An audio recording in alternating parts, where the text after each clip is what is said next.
আমার পাশের বাড়ি আপা রওশনারা তার ৬-৭ বছরের ছেলে রাফি হঠাৎ করে খেতে না পেরে দুর্বল হয়ে যায়।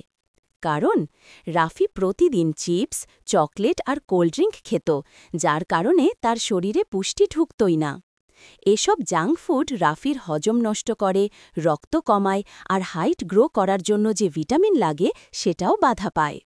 ডাক্তার বললেন, জাঙ্ক ফুড যত বেশি, বাচ্চা তত ধীরে বড় হয়, এটাই রাফির সমস্যার মূল কারণ।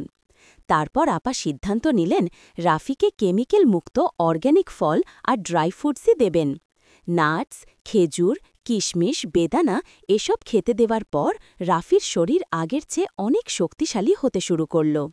এটা তার শরীরে আয়রন, প্রোটিন আর ক্যালসিয়াম বাড়ালো, যা বাচ্চাদের বড় হতে সবচেয়ে বেশি সাহায্য করে। ১ মাসের মধ্যেই রাফি আবার আগের মতো খেলাধুলা শুরু করল। অর্গানিক খাবারই তাকে সুস্থ করে তুলল। আপনার বাচ্চার সমস্যা জাঙ্ক ফুডেই কিনা একবার ভেবে দেখবেন। এমন আরও রিয়েলিস্টিক শিশু স্বাস্থ্য বিষয়ক ভিডিও পেতে আমাদের চ্যানেলটি সাবস্ক্রাইব করে রাখুন। বাচ্চাদের স্বাস্থ্য সুরক্ষার জন্য পাশেই থাকবেন।